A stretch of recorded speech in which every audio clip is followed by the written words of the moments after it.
नमस्कार दोस्तों, आज का खुलासा न्यूज में आपका स्वागत है और आइए डालते हैं एक नजर 8 अप्रैल की खबरों पर। जिला प्रशासन द्वारा खराब मौसम का बहाना बनाते हुए कांग्रेस अध्यक्ष राहुल गांधी और महासचिव प्रियंका गांधी के हेलीकॉप्टर को लैंडिंग के लिए अनुमति न दिए जाने के बाद राहुल गांधी शामली जनसभा में नहीं पहुंच सके। कांग्रेस प्रत्याशी हरेंद्र मलिक ने कांग्रेस कार्यकर्ताओं की भीड़ को देखते हुए अनुमति न दिए जाने का आरोप लगाया है। उन्होंने कहा कि भाजपा डरी हुई है, जो अपनी हार को देखते हुए नेताओं को रोकने का काम कर रही है। सोमवार को कांग्रेस प्रत्याशी हरेंद्र मलिक के समर्थन में शामली के वीवीपीजी कॉलेज में राष्ट्रीय अध्यक्ष राहुल गांधी, महासचिव प्रियंका गांधी तथा उत्तर प्रदेश प्रभारी ज्योतिरादित्य सिंधिया की एक जनसभा का आयोजन किया गया था। राहुल और प्रियंका को सुनने के लिए पांचों विधानसभा क्षेत्र से लाखों की संख्या में ग्रामीण और कांग्रेस कार्यकर्ता वीवीपीजी कॉलेज में एकत्रित हुए थे। दोपहर 11 बजे से कॉलेज का ग्राउंड भरना शुरू हो गया था।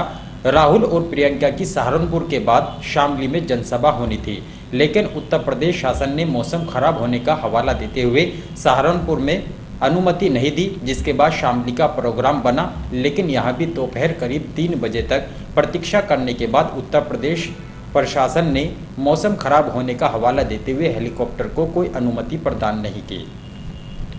जबकि शामली के आरके इंटर कॉलेज में उत्तर प्रदेश के मुख्यमंत्री योगी आदित्यनाथ को हेलीकॉप्टर की अनुमति दी गई है और उन्होंने जनसभा को संबोधित किया। इस दौरान मोबाइल फोन से ही उत्तर प्रदेश प्रभारी ज्योतिरादित्य सिंधिया ने जनता को संबोधित किया, जिसमें उन्होंने कहा कि उनको शामली में जनसभा करने की अनुमति नहीं दी गई, जबकि भाजपा के नेता जनसभाएं कर रहे हैं। ऐसे में साफ जाहिर होता है कि यह लोग खराब मानसिकता रखते हैं, किसानों का बकाया गन्ना भुगतान नहीं करा पा रहे हैं। राहुल गांधी ने किसानों को 72,000 रुपये देने का वादा किया है, जिसको पूरा कर दिखाया जाएगा। इसके बाद वहां हजारों की संख्या में मौजूद लोगों में शासन प्रशासन के खिलाफ रोष फैल गया। कार्यकर्ताओं को शांत करते हुए हरेंद्र मलिक ने कहा कि भाजपा बौखला गई है। कांग्रेस की रैलियों में भीड़ को देखते हुए उन्होंने भीड़ को कम करने के लिए अपनी रैलियों को भी साथ साथ लगाना शुरू कर दिया है।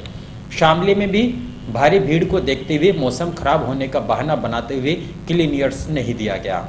शासन प्रशासन ने मौसम खराब होने का बहाना बनाते हुए प्रोग्राम रद्द कर दिया। भाजपा के नेता और उनके गुंडे वोटरों को ग्रामीण क्षेत्रों में जाकर धमकाने का काम कर रहे हैं।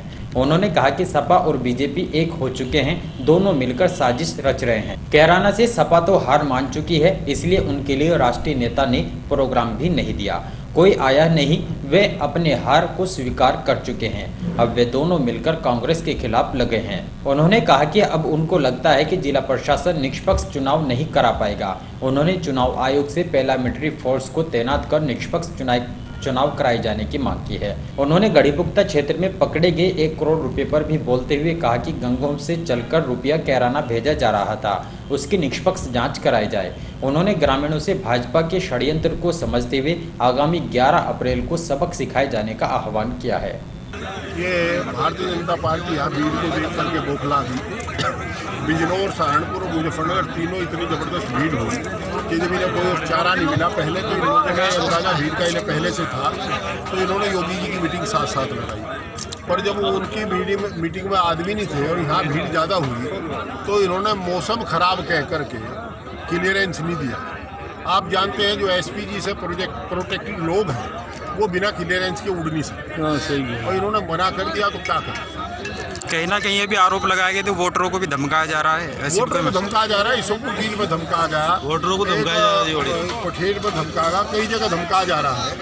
और धमकाने बाहर के लोग आ रहे हैं। जो सारा गुंडा एलिमेंट इसमें भाजपा के लिए काम कर रहा है, क्योंकि खनन माफिया लोग हैं और सपा और बीजेपी एक हो चुके दोनों मिलकर के हमारे लिए साजिश रची। दोनों की साजिश है। सपा तो हार मान चुकी, उनके किसी राष्ट्रीय नेता ने यहाँ प्रोग्राम भी नहीं दिया, कोई आया नहीं, वो अपनी हार पहले ही स्वीकार कर चुके। अब ऐसे हालात हैं इनके कि अब जो बचा है हमारे खिलाफ लगे हैं, दोनों मिलकर के देखते हैं क्या होता है। पर जनता हमारे साथ है। क्या निष्पक्ष चुनाव हो पाएगा ऐसी स्थिति में? मुझे नहीं लगता कि जिला प्रशासन निष्पक्ष चुनाव करा पाएगा। हमारा इलेक्शन कमीशन से अनुरोध है कि यहाँ पैरामिलिट्री फोर्सेज में की देखरेख में चुनाव करा जाए और प्रशासनिक अधिकारियों को छुट्टी पर भेज करके दूसरों से चुनाव करा जाए। इनके साथ ऑब्जर्वर बैठाए जाए बाहर के ला करके। जो प्रशासनिक अधिकारी इतना गंदा काम कर सकते हैं। 1 करोड़ रुपया गरीब काम पकड़ा गया, ये भी पूछा नहीं रुपया कहाँ से आया, किसका जा रहा था। गंगोह छापा खाना नहीं है और कैराना कोई ट्रेजरी नहीं है बड़ी। गंगोह से रुपया कैराना जा रहा था, किस बात के लिए जा रहा था 1 करोड़ रुपया? कोई मैंने तो रखा नहीं वो रुपया। चर्चा तो ये भी है कि रुपया दो बैग में था, बड़े बड़े में 4 करोड़ के आसपास बताते हैं लोग। प्रेस पहुंच गई इसलिए 1 करोड़ दिखा, 3 करोड़ वापस कर दिया। इन्होंने धन बल, बाहुबल, शराब जितना ये कर सकते हैं वो कर रहे हैं। परंतु जनता हमारे साथ है, चुनाव हम ही जीतेंगे। हमारे कार्यकर्ता में और गुस्सा आया है इस बात के। 11 तारीख को हाथ के पंजे का इतना बटन दबा देंगे, गुस्सा शामली जनपद के गांव चौसाना की 4000 बीघा सार्वजनिक भूमि में भूमाफियाओं का अवैध कब्जा हटाए जाने को लेकर पिछले करीब 24 वर्षों से धरना दे रहे मास्टर विजय सिंह एवं अन्य ग्रामीणों ने मुख्यमंत्री को ज्ञापन देकर सार्वजनिक भूमि से कब्जा हटाए जाने की गुहार लगाई है। उन्होंने मुख्यमंत्री पर भूमाफियाओं को मंच पर बैठाने का भी आरोप लगाया है।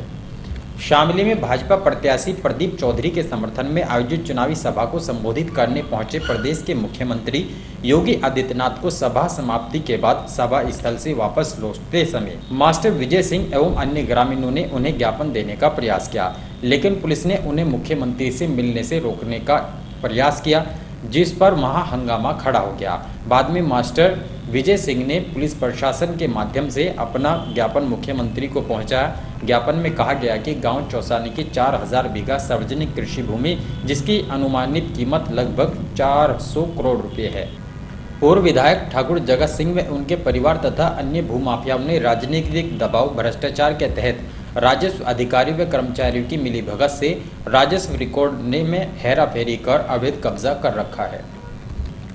शामली कैराना लोकसभा क्षेत्र से भारतीय जनता पार्टी के प्रत्याशी प्रदीप चौधरी के समर्थन में शामली के आर के इंटर कॉलेज के मैदान में एक चुनावी सभा का आयोजन किया गया, जिसमें प्रदेश के मुख्यमंत्री योगी आदित्यनाथ ने संबोधन किया।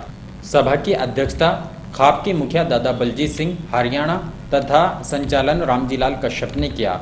अपने संबोधन में मुख्यमंत्री ने क्षेत्र के मतदाताओं से जहां हिंदुत्व के मुद्दे को हवा देने का प्रयास किया, वहीं क्षेत्र के पूर्व सांसद स्वर्गीय हुकुम सिंह व पूर्व प्रधानमंत्री चौधरी चरण सिंह का नाम लेते हुए गुर्जर एवं जाट मतदाताओं को लुभाने का प्रयास किया। योगी आदित्यनाथ ने एक और जहां केंद्र सरकार की कल्याणकारी योजनाओं का उल्लेख कर भाजपा सरकार की उपलब्धियां गिनाई, वहीं एयर स्ट्राइक को भी मोदी को परोक्ष रूप से श्रेय देते हुए राष्ट्रवाद की अलख जलाई।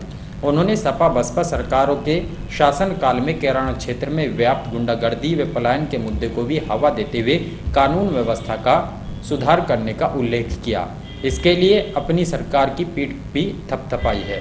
मुख्यमंत्री ने क्षेत्र की गन्ना भुगतान की समस्या के लिए पूर्ववर्ती सपा व बसपा सरकारों को जिम्मेदार ठहराया। आंकड़े देते हुए बताया कि उनकी सरकार ने पिछली सरकारों के समय गन्ना भुगतान ज्यादा किया है। योगी आदित्यनाथ ने संविधान निर्माता भीमराव अंबेडकर तथा बसपा संस्थापक मान्यवर काशीराम की प्रशंसा करते हुए कांग्रेस व सपा बसपा सरकारों पर इन दोनों महापुरुषों को अपमानित करने का आरोप लगाते हुए दलित समाज को भी साधने का प्रयास किया। गैस सिलेंडर लीकेज होने के कारण मकान में आग लगने से लाखों रुपए का सामान जलकर खाक हो गया। पीड़ित परिवार ने किसी तरह मकान से भागकर अपनी जान बचाई। सूचना पर पहुंची दमकल विभाग की टीम ने किसी तरह आग पर काबू पाया, लेकिन तब तक लाखों रुपए का नुकसान हो चुका था। पीड़ित ने एजेंसी संचालक पर लापरवाही बरतने का आरोप लगाते हुए जांच कर कार्रवाई किए जाने और मुआवजा दिलाए जाने की मांग की है। शामली कोतवाली क्षेत्र के मोहल्ला खेरादियान निवासी जरीफ अहमद गत रात्रि अपनी पत्नी फमीदा, पुत्र आशू, नावेद, जुबैर तथा पुत्री अमरीन के साथ मकान में सो रहा था। बताया जाता है कि सोमवार सवेरे जब परिवार उठा तो पुत्री अमरीन नाश्ता बनाने के लिए गैस सिलेंडर के पास पहुंची और गैस सिलेंडर लीकेज होने के कारण सिलेंडर ने आग पकड़ ली, जिसके बाद पूरे मकान में आग फैल गई। परिवार के लोगों ने किसी तरह मकान से भागकर अपनी जान बचाई। चीख पुकार सुनकर आसपास मौजूद लोग मौके पर पहुंचे और मामले की सूचना दमकल विभाग के अधिकारियों को दी गई। सूचना पर दमकल विभाग के अधिकारियों ने मौके पर पहुंचकर घंटों प्रयास करने के बाद किसी तरह आग पर काबू पाया, लेकिन तब तक मकान में रखी 50,000 रुपये की नकदी, बेड, कपड़े, संदूक, बिस्तर, टीवी आदि सामान जलकर खाक हो चुका था। पीड़ित मकान मालिक ने डीएम को प्रार्थना पत्र देकर शामली के नया बाजार स्थित एक गैस एजेंसी संचालक पर लापरवाही बरते जाने तथा मामले में जांच कर कार्रवाई कर मुआवजा दिलाए जाने की मांग की है। चाय बना रही थी, सिलेंडर लीकेज था, उसमें आग लग गई, सिलेंडर फट गया। जो कुछ सामान से ऊँधा सब जल कर राख हो गया, जो भी सामान था यहाँ से। मैं गरीब आदमी, मेरे बस का कुछ है नहीं, चलना फिरना, बीमार वैसे में। फायर ब्रिगेड आई, उसने आगे आग बुझाई, जब कुछ यहाँ चैन नहीं, मोहल्ले वाले ने और सब नहीं मदद करी। जो आपके सामने है, जैसे आपने देखी लिया सारा कुछ, सिलेंडर भी मामला था सुबह नाश्ता के लिए जो है घर पे चाय का नाश्ता बना रहे थे, तैयार होता वो सिलेंडर लीकेज हो रहा था, वो पता नहीं था। 2-4 दिन पहले सिलेंडर आता है, वो चाय बनाते हुए आग लगी, एकदम हड़कम समझा, वो लीकेज हो गया। अचानक सारे नीचे गए, भागे में मोहल्ले पड़ोस वाला आए, रुक कर रोले हुए, फायर ब्रिगेड बुलाई, उन्होंने आग बुझाई। जो भी था हमारे पास सब कुछ जल कर हो गया इसमें हमको। और इन्हीं खबरों के साथ समाचार बुलेटिन है समाप्त है। दीजिए इजाजत, नमस्कार।